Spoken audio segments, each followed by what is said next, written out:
What's up, people? And thank you all for watching the Uncommitted, a basketball recruiting podcast here on the New Generation Media YouTube channel and the New Generation Podcast Network on Apple Podcast, Stitcher, SoundCloud, TuneIn.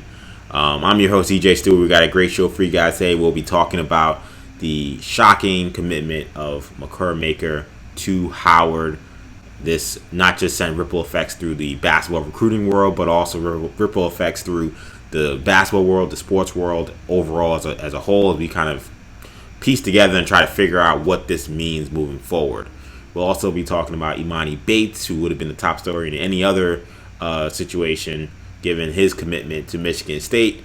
I have some doubts about how long that's going to last, or whether or not that commitment is going to be followed through, but I'm curious to see what my buddy Kendall, who's with me as always, has to say. We also got Chet Holmgren cutting down his list of the top 7 schools for his recruitment, and ESPN's top 25 players of the 2023 class.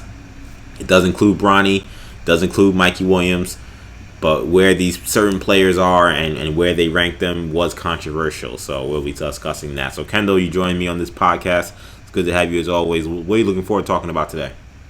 I'm looking forward to talking about all these topics. Obviously you're a Gonzaga fan. I'm a Memphis fan, so the Chet Holmgren recruitment will be a fun one to watch. Typically, Memphis comes out on top against Gonzaga when they play on the court. Historically, so. What are you talking about? Yeah, Google it. Google it for the fans that don't know. Whatever. But so I'm excited about that, but I'm also excited to talk about the 2023 class because it's a class that it's been kind of high profile because of, you mentioned Mikey Williams and Bronny James, but there may be some other names that will emerge from that class that could have an even bigger impact on the basketball world than even those two. So I'm excited. Yeah, it should be a good show. It should be a good discussion all around. Let's begin, as I said at the top of the show.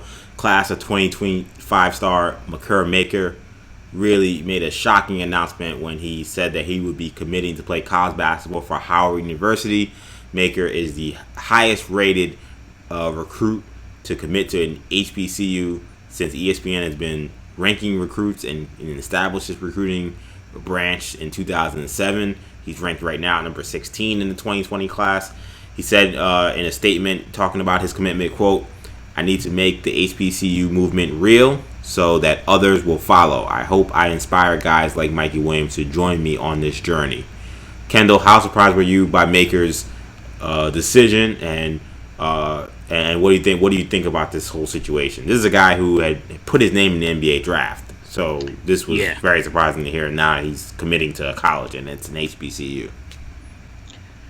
Yeah, I mean, I think this recruitment had always been an odd one. Obviously, Makur Maker is the cousin of Thon Maker, and has the same guardian, Ed Smith, same guardian as Thon Maker's, who ran Thon Maker's recruitment that ended up him going straight from the prep world to the NBA. Most people assume Makur Maker would be taking the same jump. As you mentioned, he had entered his name in the NBA draft. I believe he has yet to take his name out of the NBA draft. Right. He still has time to do that if he wants to. But most people assumed he was going straight to the NBA, and I did. All of the recruiting smoke had been mostly around Kentucky and UCLA. He had taken a visit to Howard, and I always assumed between him and Josh Christopher, who had also taken a visit to Howard, that he seemed more likely to go to Howard only because the options that he was talking about never seemed realistic. Kentucky was recruiting every other big man in the class. Ended up with Oliver Sarr, a transfer out of Wake Forest, who they're excited about if he can get eligible along with other big men that they already have signed. UCLA has a plethora of big men that they are bringing back. Although obviously Makur Maker would have been able to play there. He would have been able to play at all these schools. He's a great player. But Memphis recruiting Musa Cisse very hard. They got in the mix late, it seems. And Howard was the one that made the most sense. So it was like, yeah, I mean, they need him more than any of the other schools. So if he was going to go anywhere, Howard did make sense. And when he announced yesterday that he was making his commitment, he said it was going to be in the next week, and he decided to do it in the middle of the night at 3 a.m. But when he announced he was making his commitment, I assumed it was to Howard because those other schools didn't seem to be prioritizing him the same way. So look, it's a great day for Howard basketball. It's a great day for the HBCUs from an athletic standpoint, not just basketball. Honestly, this is something that we could see in football. That's a little less likely because it's not FBC. It's not the FBS level, I should say. But it's still, I think this is something that a lot of people are going to look at and say, wow, this could be a game changer. But I think the question I would have is, all right, is Makur Maker, we talk about Emoni Bates, who we'll talk about, and whether or not he'll ever play college basketball. Is Makur Maker actually going to take his name out of the NBA draft? Because we're talking about a guy that's still, I would look at it as probably a second-round prospect right now, given there's not a whole lot that we know about him at the high school level. He's played in the AAU tournaments, but he played in the Adidas circuit, which is weaker than the Nike EYBL. He played at Hillcrest Prep, prominent prep school out in Arizona, but we're not completely sure in terms of the NBA level. So it's just like his brother, or his cousin rather, who also had a lot of mystery around him. And he has even more mystery than Thon. Thon was kind of a cult hero in the high school basketball world for 3-4 years. He'd been a legend. Whereas Makur kind of has been more of a guy who's kind of come and risen more in the last couple of years. So look, it'll be interesting to see whether or not he goes to the NBA or not. But regardless, I think this is a huge move. I think if he plays college basketball, he's going to dominate. If you watch Makur Maker's tape, he's going to dominate. He's going to dominate the MEAC conference. We're talking about a guy that's going to be a 20-10 player. So I'm very excited to see that if it happens. And John Morant really showed us that you can play at the mid-major level and still be a top 5 pick. So I'm certainly excited about this, and I'm sure a lot of people are. Yeah, this was awesome news, man. When I heard this news, I got really excited because this is what we wanted to see. We knew it was gonna take one brave soul to say, you know what, I know they're not gonna have the best facilities. I know they might not have the greatest infrastructure, but there's a greater good. There's a greater good. There's a greater purpose for this decision, and it takes a little bit of selflessness to do it. And I really commend this young man, Makur Maker, for making that call, no pun intended, to say, you know what, I'm gonna be the one. Someone's got to do it. We've got to start to represent our historically black colleges. We got to kind of, not stiff arm some of these big schools, but kind of let them know, hey man, like, you're not gonna just be able to just woo me with all the bells and whistles, and not provide anything in terms of helping the black community as a whole. I think that this was an important message that needed to be sent. It just to do that, just like when any kind of social cause, it takes a lot of selflessness. So for Makur Maker to be the guy to say, you know what, I'll do it, especially when you had a guy who was talking about entering the draft. Like, to me, that's even more crazy, because you're like, this guy was trying to, and we'll see what happens with that, but this guy was trying to potentially be a millionaire. Yeah, when I see... Now he's like, you know what, I'm going to take my talents to an HBCU. And, like, these, the schools are great. It's not the schools. Yeah. It's the athletic programs that are a mess. When I see people, like, articles being written about, Makur Maker picks Howard over Kentucky, UCLA, and Memphis, part of me is like, I think they're burying the lead, because look, honestly, again, those schools, I don't think they were recruiting them as hard as they were recruiting other guys, because I think there were a lot of people skeptical about whether he'd play college basketball. But I think they're burying the lead in the sense that, look, if he's indeed in fact playing at Howard next year, he's picking Howard over the NBA. He's a guy who can go straight to the NBA. If you're picking Howard basketball over the NBA coming out of high school, that's a huge deal.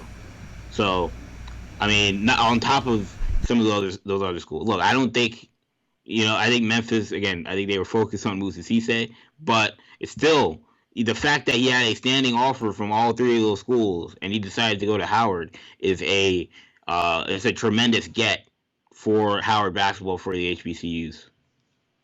Absolutely, yeah. I mean, like you said, that's a massive risk. Now you could say, okay, well, if he kept his name in the draft, he's a second round pick, very likely not a first round pick, and when you're a second round pick, you could be undrafted. Like we've seen guys that we thought were locked second round picks that somehow don't. Look what happened to Jalen LeCue. Right. Last came straight out of high school, went undrafted. It was for a lot of people kind of it's a tale of don't overreact sometimes to the hype of where you are in high school and be realistic. And look, Jalen LeCue, he's on the Suns roster last year. I think they like him in Phoenix. Got a 2-way contract, but I think he would have been better served playing college basketball. Yeah, absolutely. His draft stock, how he was viewed going into his eventual rookie year would have been so much different had he gone to college. So in fairness to Maker, or at least in fairness to kind of weighing the risk he's taking, there was also massive risk of keeping your name in the draft as a high school player who came with a lot of mystery, who a lot of people aren't that sure about, who's only the 16th best, according to ESPN, the 16th best player in the high school class. There's a lot of risk there. So, perhaps he looked at the situation and said, is this the best thing for me? Do I want to end up like Jalen LeCue? And I'm not saying that LeCue is in a bad position. He still can make his own destiny. He's a very young player. But he may have looked at it and said, I could take this flyer and spend the whole year next year in the G League, basically, because that's what was going to happen, regardless of whether he was drafted or not drafted. Or I could make a real bold move, make a difference, make a name for myself. I already saw that he's got interviews lined up with First Take, and he's doing something with the Undefeated. I mean, he's doing the ESPN Car Wash, I think, next Thursday, and that's why I think it was great to see a kid finally kind of see the value in this, because a lot of guys was kind of like, but like now look, I mean, again, Makur Maker is now a household name, a guy who most people never heard of before today, and that's because he made this bold decision. He becomes a piece of history, and it's unfortunate that it took so many years for anybody to figure this out. But I was thinking about it, man. Generation Z, they got us. Millennials, we trash compared to them, because you see the way Mikey's talking, you see the way Makur Maker is making these moves. I'm like, I know millennials, we like to kind of think of ourselves as the people that are kind of very righteous and very much about kind of being valuing things over the dollar per se. But Generation Z, shout out to them, man. They got great viewpoints. They got great views on the world, and to see them carrying us in 2020, because they have been carrying us in 2020. They've been carrying the millennials and the Generation X. Like LeBron carrying Wade and Bosh in that last finals when they were getting washed by the Heat, by the Spurs. And Makur Maker he's adding to a blowout. It's been a rough year, but this was awesome news to hear. I hope that just like we talked about with Mikey Williams, if Makur Maker decides I'm going to go to the NBA, I don't want to say it was a publicity stunt, but it was great for the movement. I think this will still have positive effects, even if he goes to the NBA, in terms of legitimizing this idea and showing guys this is the praise and this is the publicity you'll get if you do make this kind of move, more so than if you decide, hey, I'm gonna go to Wake Forest, or I'm gonna go to Arizona State. I can go to Howard, or I can go to, it's not just Howard. We gotta make clear, obviously, it could be Hampton, it could be Southern, it could be Grambling, it could be any of those HBCUs. But I just hope he doesn't get chastised if he decides to go to the NBA.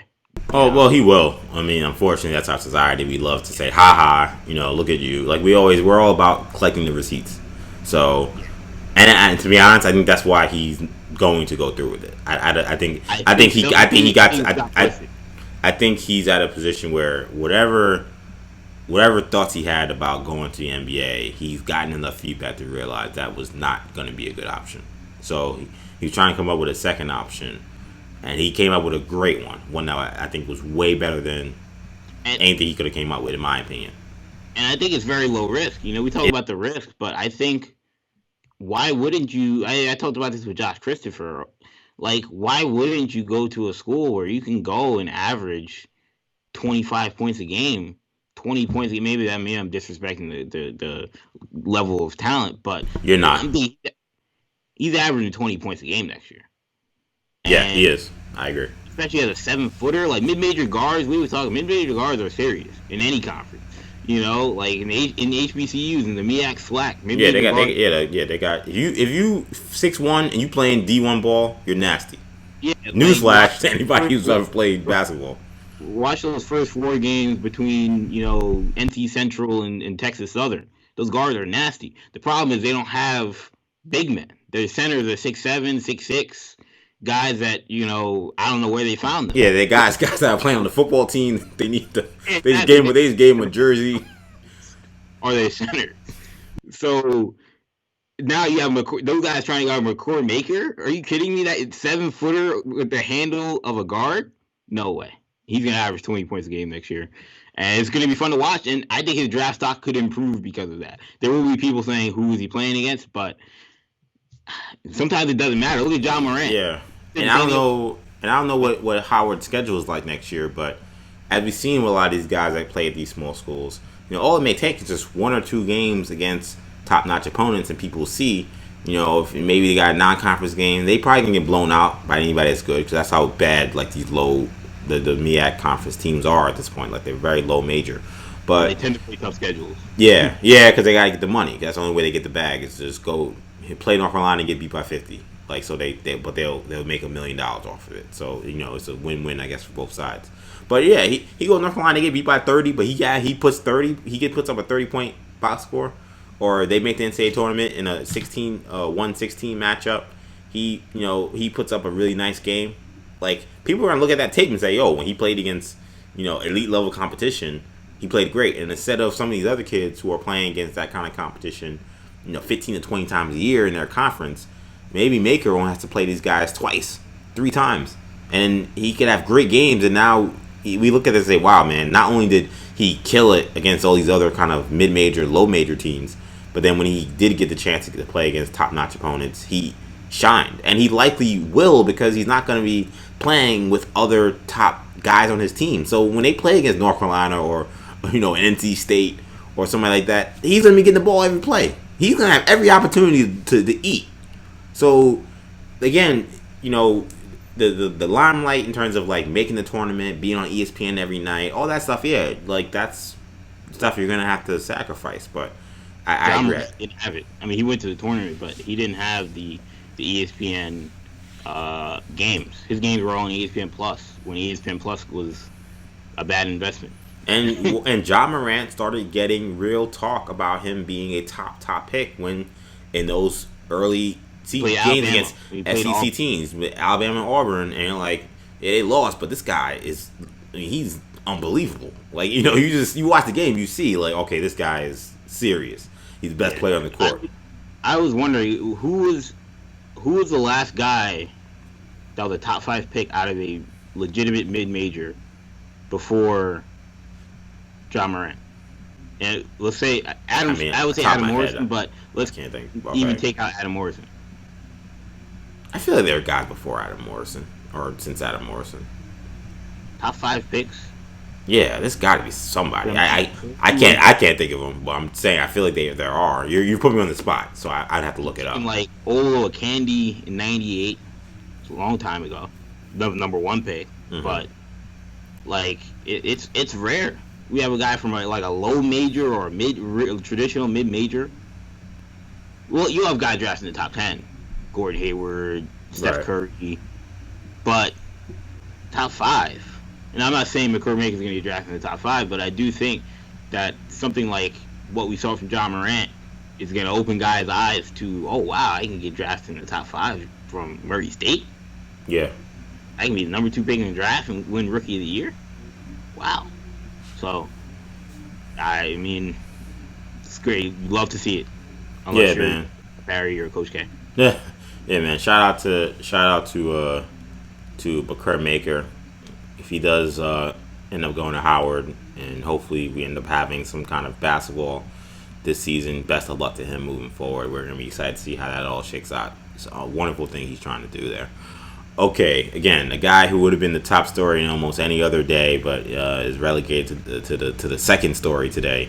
Emoni Bates, the reigning Gatorade Player of the Year, the top player in the class of 2022, also surprised people by announcing a commitment this week. He is committing to Michigan State.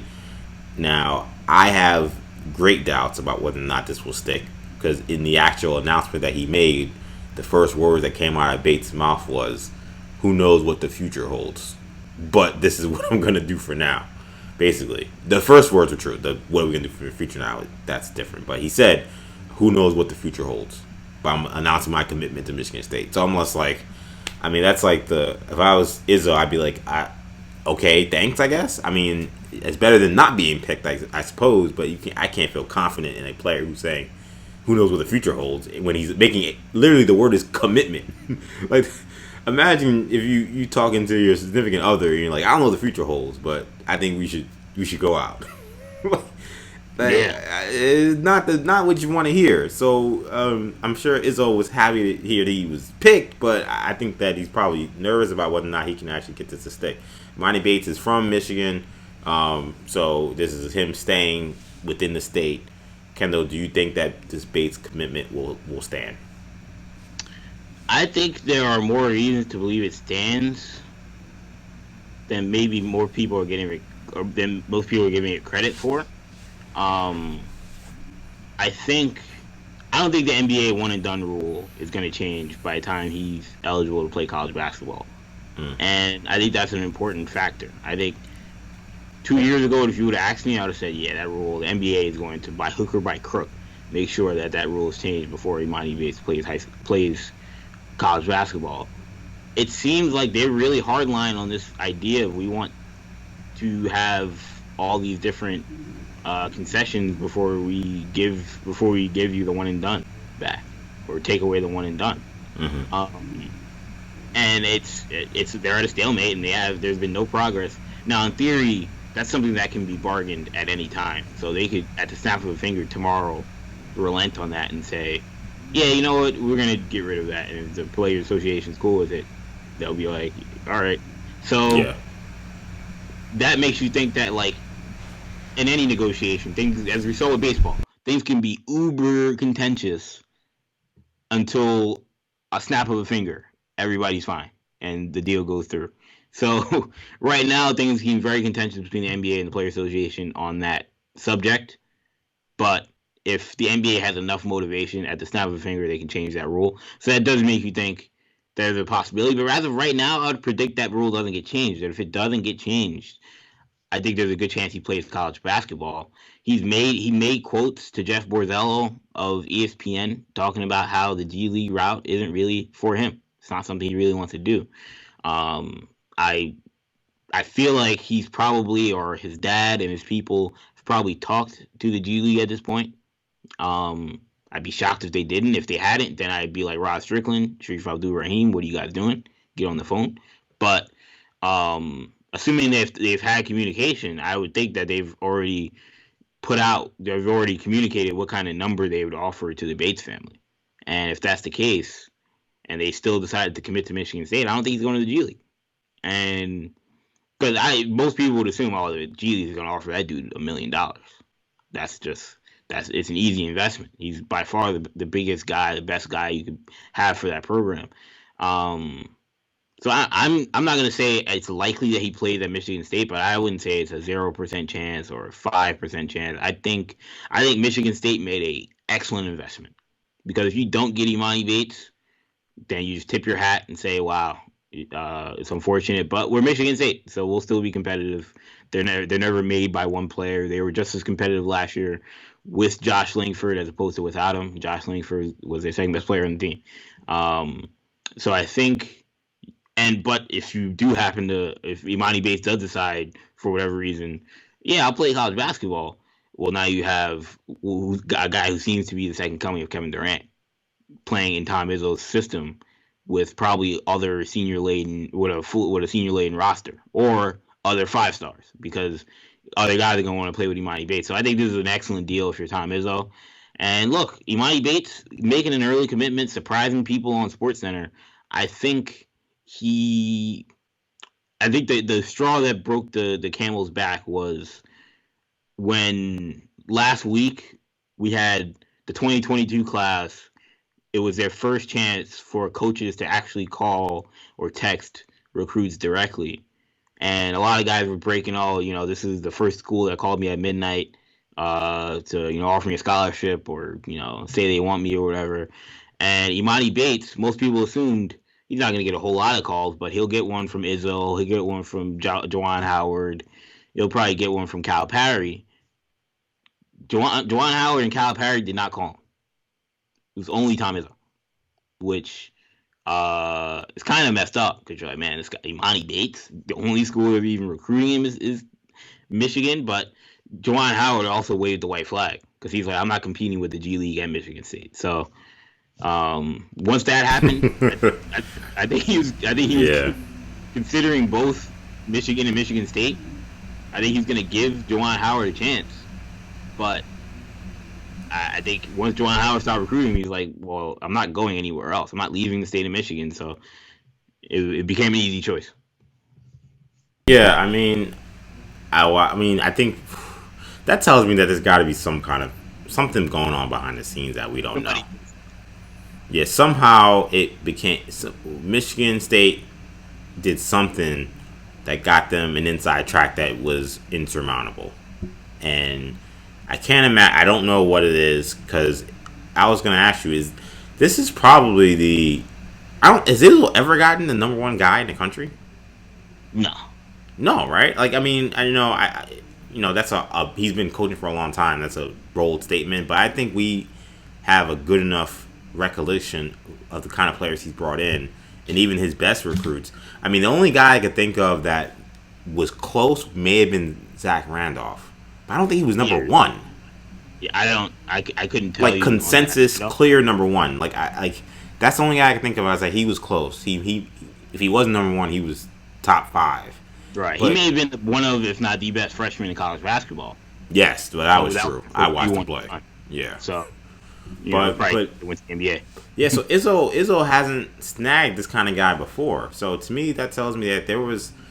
Clearly, they established that program and the Bates family and Bates himself. They established a relationship early on that he felt very comfortable with. That I don't know if it was because of the G League now becoming more a factor, or just because of the strength of the relationship that the Michigan State staff had with Bates. Those other schools just didn't think they had a chance, so they didn't waste their time. I would say.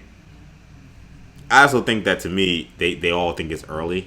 I think they all feel like I don't think this commitment is going to stand because of his own words. I don't think that when you say, who knows what the future holds. I think this commitment, the way you explained it, is how I take it. Is I feel like he's been boxed into a corner because no one else. They're all recruiting him, but nobody really is doing the groundwork that you would need to actually get the commit, except Michigan State.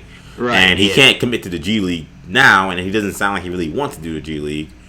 So, and any kind of opportunities in Europe or in Australia, he's not going to know that now. He really would. That would come later on.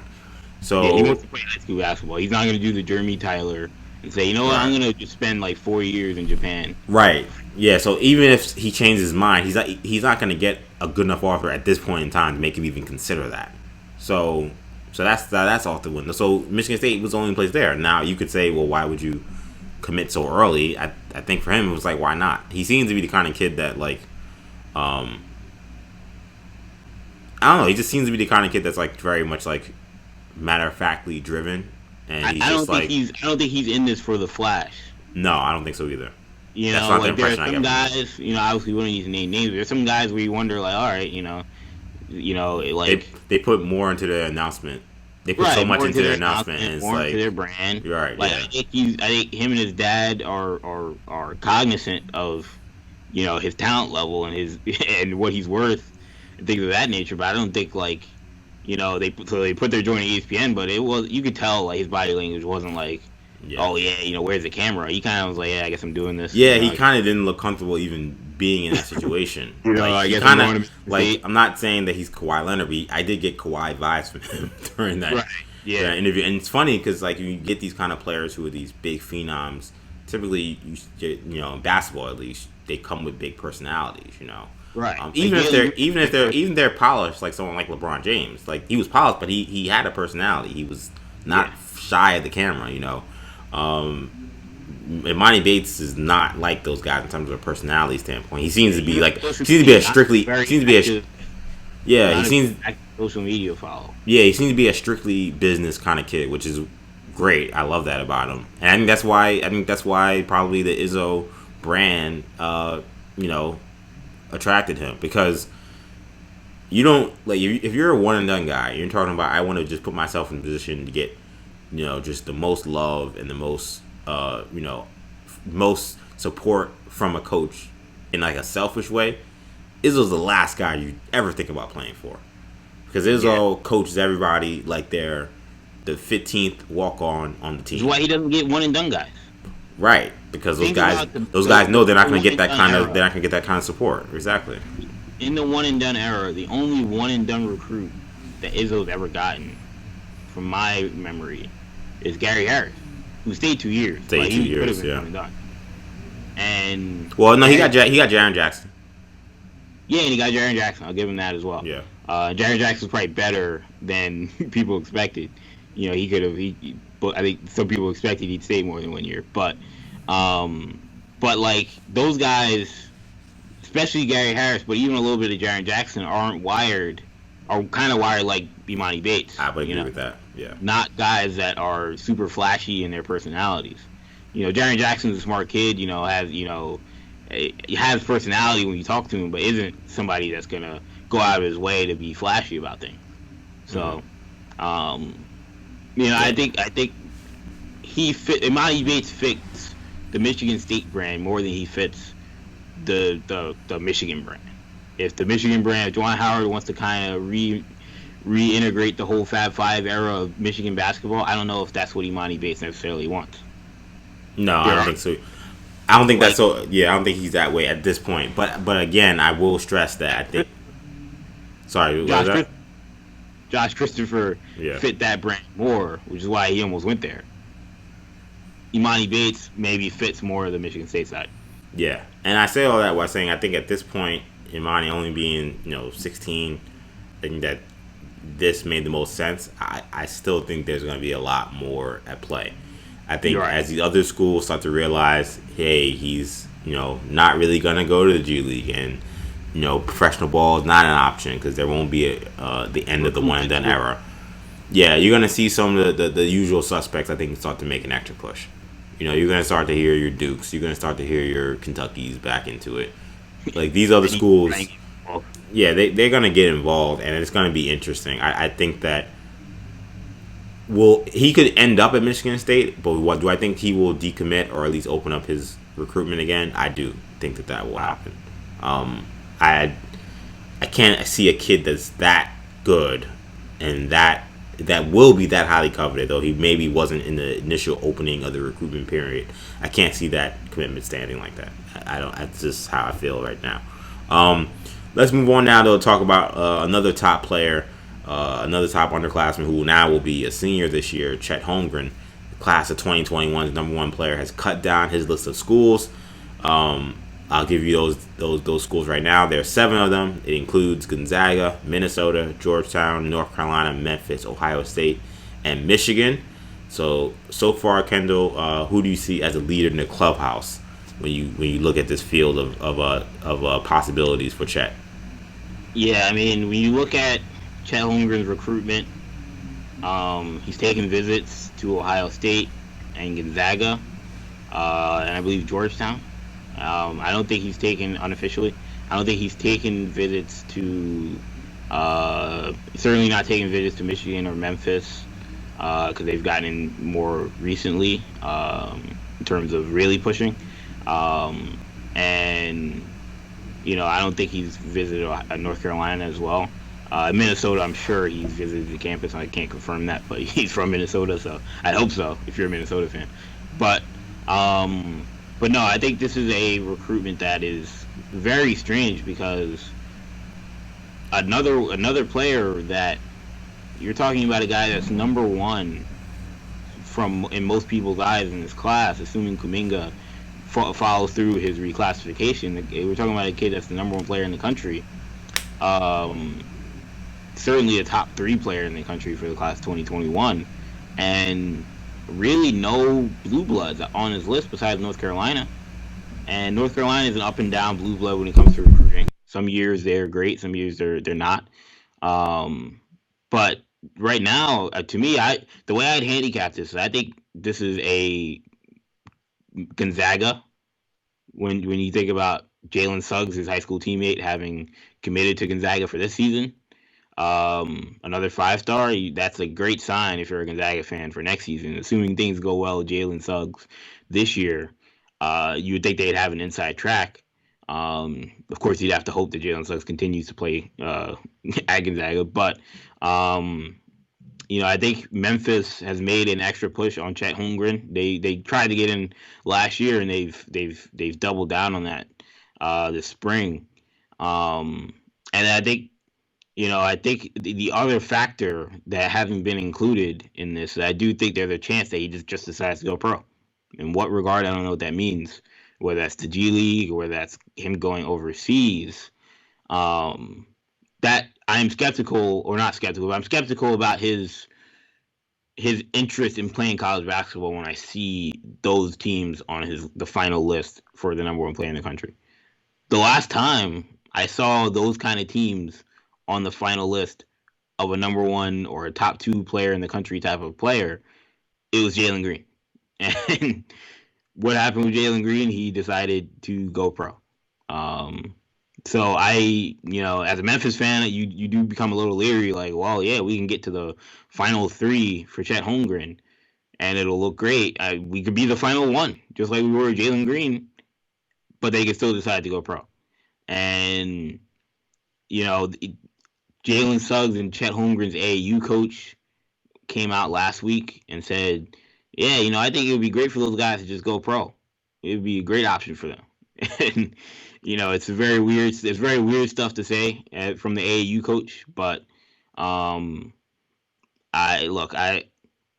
do think that's a factor. But right now, those are the 3 options I would handicap. I just don't think he's going to North Carolina. I don't think he's going to Georgetown. I don't think he's going to Michigan. And sadly for the hometown Minnesota fans, I think he will be the latest Minnesota high school superstar, following Tyus Jones, Gary Trent, Matthew Hurt, all guys that went to Duke. Follow those guys and now Jalen Suggs in spurning the Minnesota Golden Gophers. Tell you what, man, it's Rich Pitino. He still got a job, not being able to keep all those guys. Think about it. They hired him to get Tyus, not to get Tyus Jones, because at that point it was late, but they kind of fired Tubby Smith because they weren't going to get Tyus Jones. Yeah, he was unable to recruit in the state. Right. Yeah, Tyus Jones is the best player, one of the best players in the country, probably the best high school basketball player in the history of Minnesota basketball. Yeah. At Tubby Smith. I wonder why as a Memphis fan I have a shot. But so the Pitino changed that. And we've had all those guys I mentioned, 5-star guys, and none of them have really even gotten close to going to Minnesota. It's an embarrassment. Yeah, it is. Richard Pitino. This is another got to get him situation. I would say that, but at the same time, he continues to kind of keep his job. I don't know how much longer he can keep losing out on these. Or he's not walking through that door anymore. One of those guys. Yeah, I mean, he keeps continuing to somehow keep his job, but I don't know how much more he can survive if he can't now deliver on Chet Holmgren, whatever the situation be, whether he goes to the NBA, whether he goes to one of the other schools. Another bad look, because Minnesota basketball right now is probably at its height in terms of the high school game. I mean, we're seeing now elite talent pretty much every year coming out of that state, and none of those guys are staying home, ever. and that's an indictment on that program right now. You just gotta call it like it is. Now, in terms of Holmgren, he's such an interesting player because I still feel like he's such a question mark is maybe a harsh word, but like I think because project is harsh too, but more that's probably a little better than question mark. I guess the reason why I say that is because I mean his skill level is so undeniable, but his frame clearly is not caught up to how he needs to play. He's rail thin. I mean, it just is what it is. He's rail thin. He's 7'1" though, and he is a big man. I mean, he's not a guy who's like he can shoot and he can do a lot of things, but he's a guy who's going to be playing in the paint, and it's impressive that despite what you would look at his frame and feel like he's probably a little too frail. I mean, he plays hard and he blocks shots. Yeah, he's an unbelievable shot blocker, and he makes his presence felt in the paint. So that gives you excitement that, wow, man, if you got him in a program that could really develop him. Gonzaga. I'm just saying, I've seen Gonzaga do it before, big man. But if he can get into a program, you got him that weight training program, and you with his skill set and his already kind of tenacious defense, man, you could be looking at a special player. So that's why, like, even though I understand his spot at number one in terms of like what is Chet Holmgren by the time he's entering the NBA, I really couldn't tell you because I think that he's still developing into the whatever player he's going to be. He's polarizing in the high school basketball and recruiting community. There are some people that don't see it. Some people are like, I mean, he's too skinny. He'll never be good. Or he's going to be overrated. You know, he's another T.J. Leaf, Matthew Hurt type guy. I mean, he's 7'1". I don't know how you can compare him to those guys. Yeah. You know? And look, I mean, I just think, again, you're talking about a guy 7'1". When he fills out, he's never that strong, but it could be enough. I think, and also I think the game on the offensive side of the ball is going to be important. I think if he develops his handle and things of that nature and his ISO scoring game, like, I don't think he's ever going to need to be a back to the basket scorer. I think, you know, his handle is close to, like, I'm not going to say he's Kevin Durant. We've seen all those types of guys come through, but like, he's not far from the guy who can play on the perimeter full time. And I'm not saying I want that for my 7'1" center. You want him to have some sort of back to the basket game, but I think it's going to be interesting. You know, if he wants to be a big man, I'd say go to Georgetown or go to Gonzaga. If he's saying I'm going to commit to maybe playing more on the perimeter, I'd say go to Memphis. Yeah. Or go to the G League. But I think those are going to be interesting factors in his recruitment. Yeah, that's a good point about Holmgren, because when I think about especially Gonzaga and how they play, I mean, they run a very traditional high-low offense.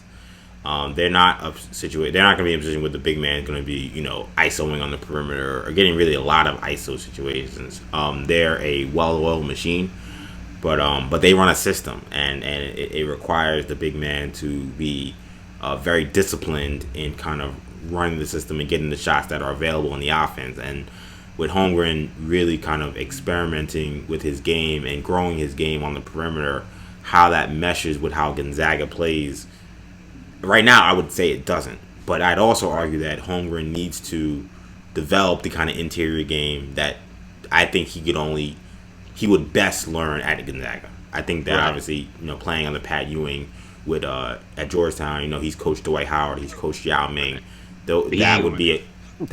I mean, yeah, it's unlikely, but that would be the place I say, okay, that's another place where you can go. Now, the other thing I love about Gonzaga is that while we do talk about, he could really develop his post game, a la Kelly Olynyk and Sabonis, Zach Collins, even Drew Timme and Petrosev, but the fact that, look, Drew Timme, I don't expect him to go to the NBA next year. I could be wrong. We've seen Gonzaga guys.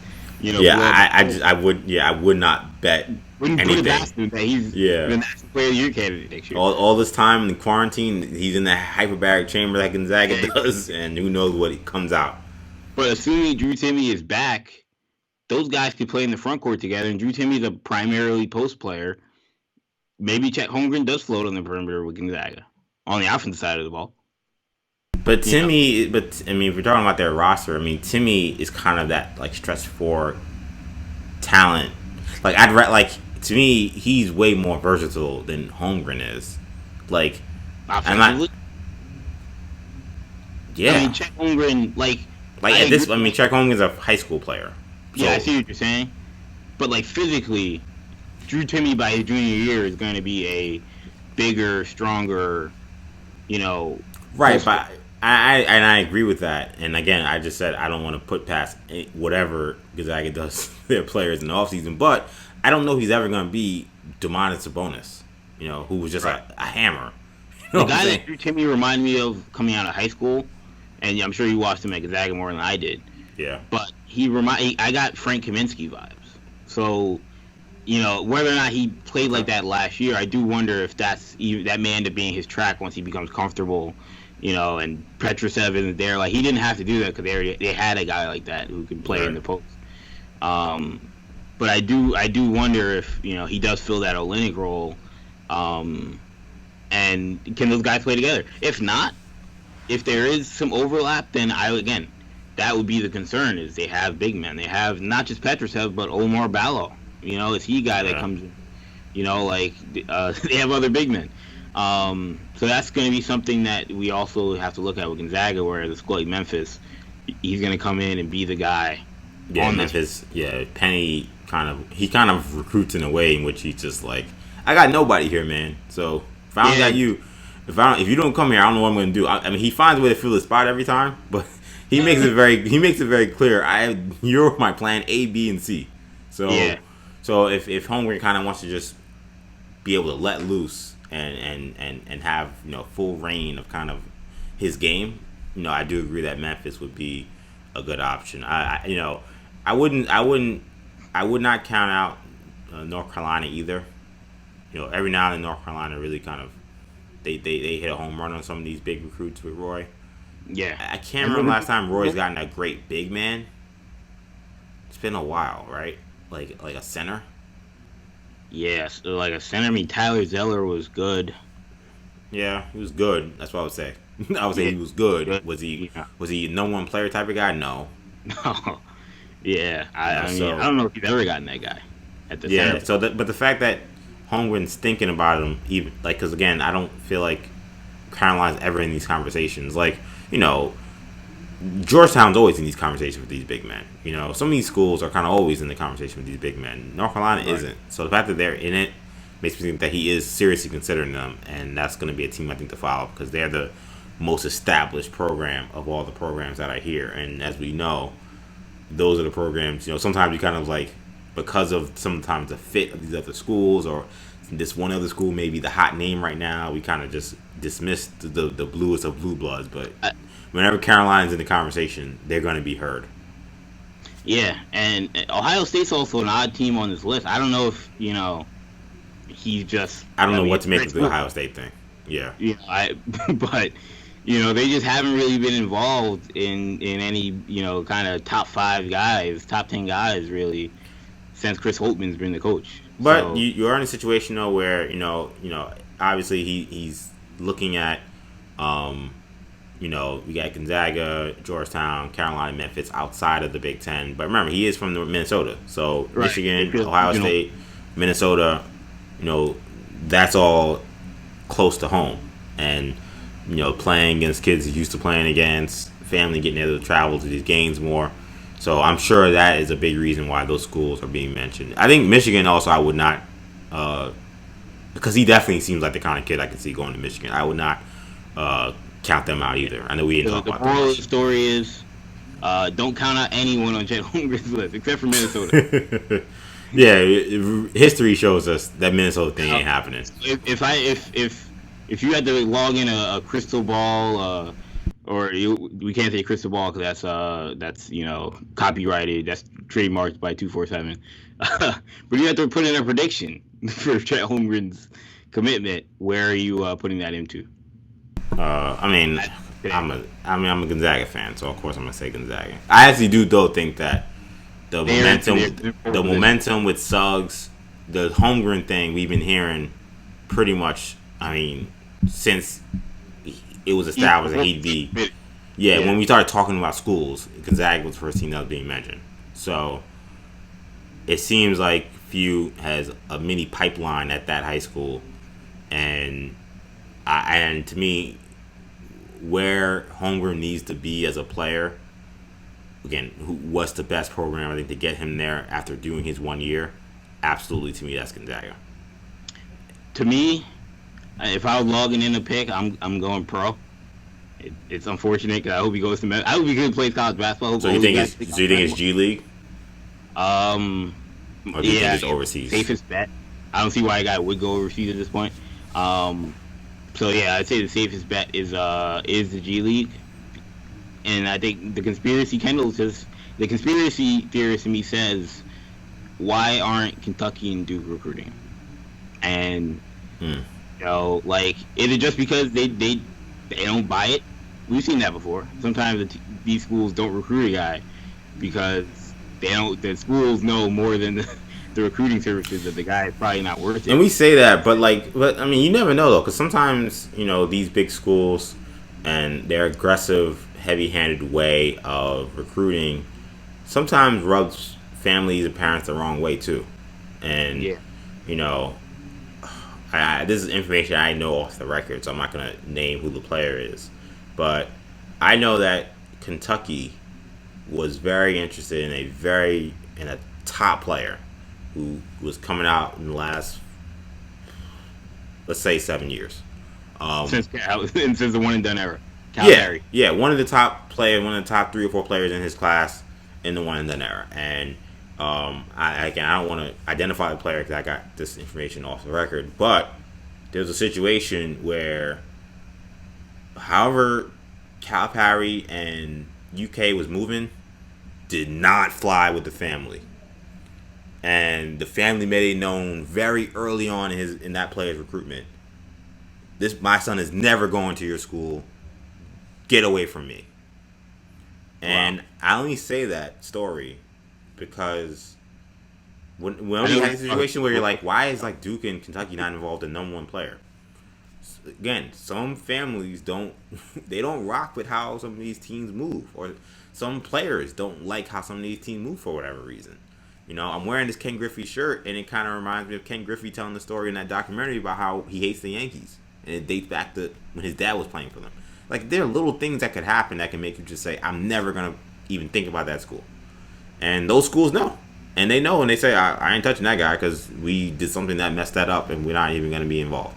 So I don't want to say for sure that means that, he's not really interested in college. It could just be that the bluest of blue bloods and however they operate did not fly with these families. I think you see that sometimes when you see these guys that do commit to some of these schools. You're like, how come none of the biggest schools were involved? Sometimes you think, can he get qualified? That's not the situation because he's looking at Michigan and Ohio State and North Carolina. North Carolina, academics has been kind of up and down typically, but Georgetown, like, these are all schools that obviously not a qualifying situation in terms of athletic academics or anything like that. So that's the one reason why I bring up that story, to say you never know why the top schools aren't involved, but sometimes it can be very personal. Yeah, off there we'll have a discussion. Yeah, I'll let you know. I think I have an idea, but we'll talk about that. Now, the last story we got to talk about today, ESPN came out with its top 25 players of the class of 2023. This was a controversial list to some people. The top 3 included Mikey Williams at number 3, Oakland big man Jalen Lewis at number 2, and DJ Wagner, the son of former number 2 overall pick DeJuan Wagner, at number 1. Bronny James did make the list. He was at 24. Kendall, what do you make of this top 3 and Bronny's spot on this list? Yeah, I mean, I guess to a lot of people this was a bit of a surprise because Mikey Williams is the most high profile. I mean, of course, Bronny's the most high profile, but I think most people understood at this point he wasn't the number 1 freshman in the country. But Mikey Williams had, emerged as the most high profile kind of freshman in the country for a lot of people in high school basketball circles, and it became clear to a lot of people that he was probably the best freshman in the country. But that's for a lot of people that weren't familiar with the name DJ Wagner, like you mentioned, of course, son of Dajuan Wagner, former Memphis great. Actually, the reason why I'm a Memphis fan, for a lot of people that don't know, grew up as a Dajuan Wagner fan, and that blossomed into a fandom of Memphis basketball in general. But yeah, so it's obviously I feel old now that Dajuan Wagner Jr. is out there playing high school basketball. But Yeah, tell me about it. yeah, I can imagine you feel older than I do. But but no, look, I mean, Mikey Williams. The thing about Mikey Williams that people got to understand versus someone like DJ Wagner, Jalen Lewis is a unique case because look, the kid's like 6'8", the freshman, dunking. I mean, I don't know what that's going to translate to, but it's certainly great now. But so I could see why somebody would go with Jalen Lewis over Mikey Williams, and he also plays for a better school out in California at Bishop O'Dowd. But San Ysidro, Mikey Williams High School out in San Diego, while they were a flashy team, Mikey Williams had some epic performances. They were not playing the toughest competition in the country. I'll just put it that way. I'm not saying they're a JV team or they're playing as JV teams. I'm not a California high school basketball expert, so I can't give you really an analogy. But from a broad sense, if DJ Wagner was playing varsity, Mikey Williams is playing JV. And, like, while Mikey Williams' stats were much better than DJ Wagner's from a numbers perspective, DJ Wagner played on a team in Camden that was, outside of Montverde, possibly the best team in high school basketball. You know, that team not only had DJ Wagner, who's obviously just freshman, but Lance Ware, who's going to Kentucky next season, a top 50 player in the country, you know, was another prominent player on that Camden team, and they had a lot of great performances. And you know, DJ Wagner's played on ESPN in a lot of games, and he played games on ESPN, and has played in tournaments all across the country. So if you're from ESPN's perspective, you've watched DJ Wagner not only on the high school level, but he also was the youngest player and the only player in his class to be invited to USA Basketball's national minicamp, junior minicamp, last fall. The only freshman who hadn't played a single minute of high school basketball, was invited to that camp. And it was DJ Wagner. It was not Mikey Williams. It was not Bronny James. So, look, and DJ Wagner, by all accounts, was, I wouldn't say he was dominant because he's playing against older players, but was very impressive. So, it's not a shock to people that are following high school basketball. DJ Wagner, if you watch his game, the kid is he's nice, you know, for a player that's a freshman in high school. He has a very mature game for a guard. He looks like he could play. I don't want to overreact. He can play college basketball right now, but I mean, I would. You know, he's big enough. He's 6'1", 6'2", whatever he is. He's got the game. I mean, he certainly looks like he has the game to play college basketball at this point. And he's only a freshman in high school. Mikey Williams, you would think the same thing, but Mikey Williams' game necessarily isn't as mature as DJ Wagner. I think his physical attributes are more mature. He's more athletic, stronger. So those things are impressive. But look, Mikey Williams, you know, I mean, he's whatever he is, 15 or whatever, and he's making videos calling out DJ Wagner, calling out Camden's coach for not scheduling them, calling out Paul Biancardi. You can do that, but if we're just being completely honest, if Camden last season or Camden next season played San Ysidro High School, Camden's winning by 30. So, you know, wow, a bold statement there. Yeah, I mean, especially last season. I mean, next season, San Ysidro is they're starting to bring in some guys that want to play with Mikey Williams, Camden, and Lance Ware. So it may be a closer matchup, but Camden's a better school. So, like, why would you want to play some school like that? So, I mean, it's interesting. But I'll let you go on that. Yeah, I mean, you know, DJ Wagner, 6'3", so he's a couple inches taller than Mikey Williams right now, who's only 6'1". Mikey in many ways is more flashy, so I get why a lot of people viewed him as more viral, more of a phenom, more hyped. He's more athletic. He's got way more personality. He, as we saw in that, again, the video you're talking about, where he was basically slamming everybody, including DJ Wagner, including Paul Biancardi. He's not afraid to speak his mind. It's funny. Paul Biancardi is the nicest man in college basketball. I've met Paul Biancardi. He's a great dude. so I mean, I'm not saying, and I know there's some saying, oh, maybe Mikey talking about the HBCUs is why he's now number 3. I don't know. I don't know. I'm not gonna say one way or the other. I don't think, I don't want to make that kind of accusation against Paul Biancardi. But there are a lot of politics that go into this, no question. There's a lot of the politics is legit. Yeah. But I'm the biggest tinfoil hat guy that's going to be like, oh, he committed to Kentucky, all of a sudden he moved up 20 spots, or he committed to Memphis and all of a sudden he dropped 50 spots. But I just don't think that they're making those types of decisions when it comes to the number 1 player in the country, because it's not in their best interest. Right, exactly. At the end of the day, they need to be right when it comes to the number 1.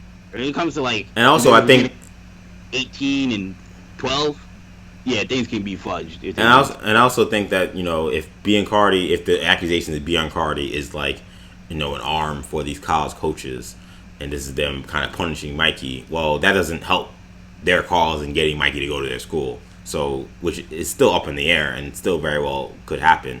So I don't see why Paul or anybody at ESPN would feel the need to do that. But again, there are politics being played, and people make foolish moves all the time. So just because it doesn't make sense to me doesn't mean someone wouldn't try to do it. Nonetheless, for all the reasons I mentioned, Mikey's athleticism, his character, his personality, I think, even his hair, everything about him is way more marketable, way more interesting, way more exciting.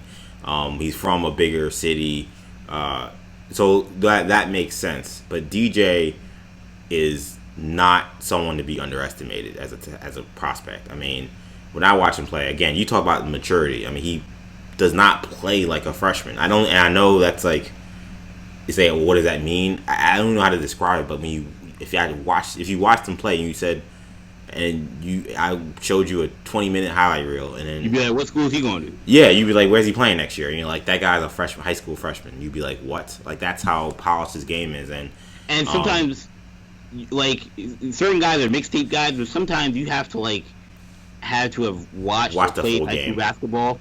Yeah. Oh yeah, true. Yeah. Wow, that kid's a freshman playing on one of the best teams in the country, and he's their second best player. Right. That's a serious deal. Bronny, who we'll talk about, comes off the bench, averaged 7 points. He's a good player, and I think Bronny's gonna have a nice future. But DJ Wagner would be the best player on a lot of high school basketball teams now. Yeah. As a freshman, and I'm not talking about your random school in San Diego. I'm talking about national powerhouses. He'd be the best player on the team. Yeah. Yeah, he's that good. I mean, his shooting is just. Yeah, his jump shot is great. I mean, just he's a dead-eye three-point shooter. Effortless motion, effortless range, handles super tight, excellent finisher, right hand, left hand. To me, if you're looking at weakness, I mean, he doesn't look like the greatest athlete, but I don't think that it's he's a bad athlete. He's not, he's not somebody Mikey clearly is. The 99th percentile type of athlete. A guy 6'1" that does what he does as a freshman. When he grows and gets bigger and stronger, what he's going to be able to do above the rim for defenders, I pity them. But he's got a lot of skill too. I don't want to make it sound like he's nowhere near the same skill level as Wagner. But I think because of that, that's why maybe some people say, well, if you look at a Wagner highlight film, he's not doing the spectacular things Mikey's doing. It's okay, but him catching an alley-oop off a backboard and dunking on some 5'3" freshman or junior from some school that I've never heard of, it's cool, and it's not to be just taken completely like it doesn't matter, because we saw Zion doing that, and we probably didn't give it nearly as much credit as we should have in terms of ranking him as amongst top players. But at the same time, Wagner's skill level is truly legit, and he is a little taller too, and that is a factor too. And he's playing on a better team, playing against better competition. So I can see why he's number one. I'll be honest, I don't really like the Jalen Lewis spot at number two. I think that's where if I was Mikey, I'd be more having a beef with. You know, Jalen Lewis, 6'8", 6'9". The kid's really good. I mean, he's he's better than I am. Right. Oh, obviously. But, like, I mean, you know, good hands, excellent shot blocker, good around the basket. He's got a great foundation for a low post game already. Like, there's a lot to like about him. But when you're talking about a big man, like, to me, it's just like it's a flip of the coin what they're going to turn into. And I can't make that guy number two. Like, he's kid's really good, and he's probably going to be a great player. But I think what Mikey's already shown with his skill level and his athleticism, I can't take someone like Jalen who's still to me it's still a mold of clay. You know, I don't know how much more is he going to grow. Is he only going to be 6'8"? Because there's no way I'm putting a 6'8" center at number two ahead of Mikey Williams. Now if he goes to 6'11" or 7 feet, all right, that's a different conversation. Yeah, but Mikey at 6'1" is already nice. I already know what he is. Because like Mikey and DJ Wagner are guys, like I mentioned, could play college basketball tomorrow. Like DJ Wagner, I think more ready than any of them. But Jalen Lewis couldn't. Not any high level. But like you said, if he grows to 6'10" and continues his dominance in the paint, worst case scenario, you think like, oh, he's Vernon Carey. That is a top 5 player in the country, regardless of what year he's in. So and one thing I do like about Jalen, man, we want to talk about finishing with authority.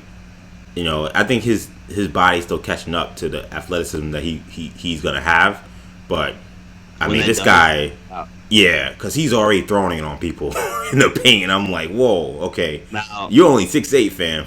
Like, you dunking like that, like he's gonna be scary. He's gonna be good. I'm just saying, I don't know if I'd have him at number 2 right now. The last thing I'd want to say on DJ Wagner, before we touch on Bronny real quick, is first of all, fun fact: when he's a McDonald All-American, more than likely, he's going to be the first third-generation McDonald's All-American. That's amazing. You know, because obviously his grandfather, Milt Wagner, Louis McDonald All-American, and his dad, Dewan, obviously probably the best player in high school basketball his year. Obviously McDonald All-American before he went to Memphis. So, excellent fun fact, and 100%. Obviously, his dad went to Memphis, so as a Memphis fan, you kind of hope, oh, maybe that'll happen.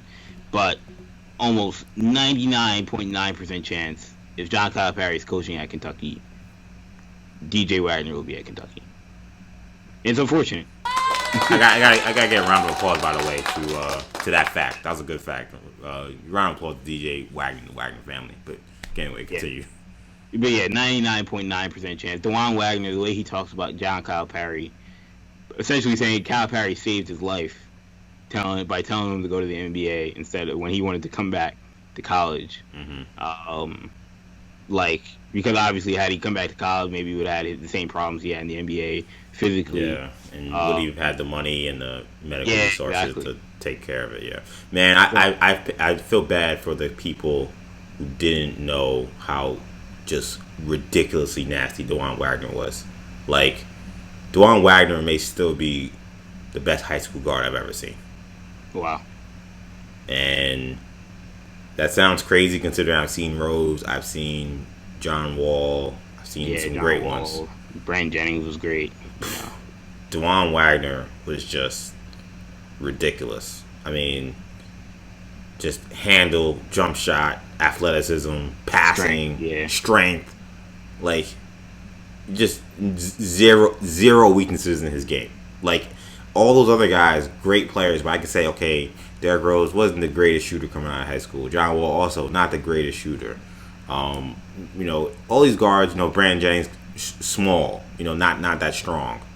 Right. Each one of these guards all great, but some weaknesses they say, okay, that's some of these guys still starting to be borderline Hall of Famers or multi-time All-Star players, MVPs when it comes to Rose. But in terms of, again, a high school guard, Wagner was, again, the best I've ever seen. Guy legitimately had no weaknesses. He could shoot. His handle was as good as anybody I've ever seen. He was strong. He was fast. He was a great leader. He could defend. Like, and that's why he went to Memphis, lit it up one year, number 2 pick in the draft as a point guard. Like, he was the real deal, and it's unfortunate that health got in the way, and that we didn't get to see him become, I think, the multi-time All-Star he would have been. That's how nasty he was. And it's crazy that he was only years removed, potentially playing with LeBron James. And who's to say that Dwan Wagner didn't have those issues that you're not talking about? No, he did play with LeBron, but you just right. But he wasn't the same player. It was done. It was a wrap. But imagine if Wagner never had any of those concerns and he got to live up to his potential. Maybe LeBron never leaves Cleveland. Maybe you're talking about a new Cleveland dynasty. You're talking about LeBron. Yeah, maybe Wade and LeBron is in Cleveland. Right, exactly. They're Wade and LeBron. Now, my question would be, speaking of LeBron, what do you think about Bronny coming in at 24? Obviously, I can't compare him to any of the guys ahead of him. I don't know any of those guys. Yeah, a lot of people aren't familiar with. No AAU season, so a lot of people won't be familiar with them next year as well. May not even be a high school season. By the way, we kind of all know what the deal is with Bronny. He'll have a good future. Mm-hmm. I don't think he should go straight out of high school if he can. I think he should play college basketball. By the way, I think there's a chance DJ Wagner may go to Kentucky regardless of the rule. That's how much Dwan Wagner loves Calipari. Right. And Dwan Wagner did the same thing. So keep that in mind if you're a Kentucky fan. But what do you make of the fact that there are going to be teams playing AAU tournaments? There have been teams playing AAU tournaments. There are going to be teams playing AAU tournaments. There's a tournament in Vegas happening right now. Chet Holmgren is like, I don't know if I'm going to play. But his team, it's crazy. Yeah, it's well, I mean, AAU basketball, obviously it's big, Wild West. Yeah, and it's a big part of our show. So I'm not gonna, slam it. But this is the kind of nonsense you see where you're just like, come on, man. Pandemic, coronavirus raging throughout the country, and we're playing AAU games. These kids gonna be still playing 3 games in one day, 3 games in 8 hours, 4 hours. Like, that's not the kind. Are they staying in the bubble? No. Yeah. There's no AAU bubble. Yeah, that's not happening. Yeah, that's very nasty. I'm not for that. That's not a good idea. When you're talking about playing with kids' health, I know most part kids don't seem to have the grave conditions that older folks seem to have. Yeah, but even if it's these kids transmitting that virus to older people, that's still terrible. And I'm not for that. But Bronny James, I'm happy he made the list. I mean, Bronny is very talented. A really good shooter, really smart player. Like, whenever I watch him play, I'm always very impressed with how, similar to his dad, like, the game always seems to come to him. Like, especially when you see these national TV games, I'm kind of waiting for that moment where, like, Bronny's trying to do way too much because of the moment or the spotlight. Right. Drake's courtside. He's gonna try to go nuts. And he never does. I mean, I don't want to say never. Not like I've watched every game he's played, but the games I've seen, he doesn't do that. He seems to always play within the team system. He knows he's the 4th or 5th option on his team, but he plays the right way, plays the team system, and he's a clutch player. And he's a smart player. He's good. I mean, he's already 6'2". We'll see how much he grows, but yeah, I mean, there's no, when you watch him play, like, he's not like, oh, he's only out there because he's Bronny James. Like, he helps his team win. Like, he deserves to be out there. So if you're talking about you're playing on top, they were state champions, so you're playing one of the best high schools in the country. You're a freshman, and you're not like just out there as because you're LeBron James' son, so we getting you some burn. Like, you actually can play, and you're helping the team win championships. His son didn't play. Yeah.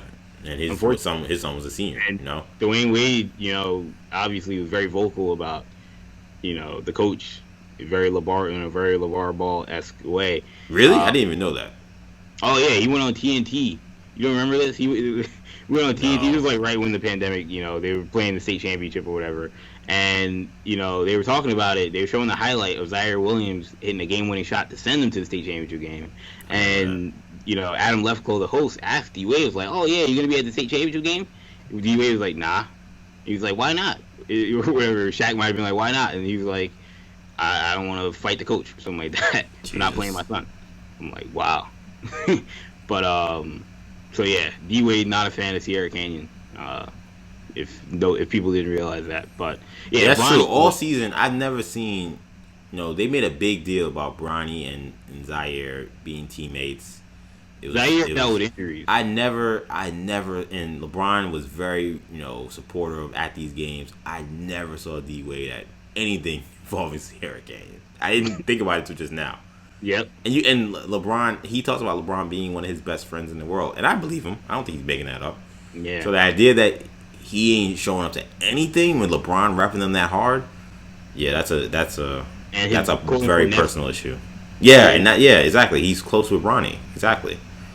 But again, it's not any beef towards LeBron or Bronny. It's just the coach.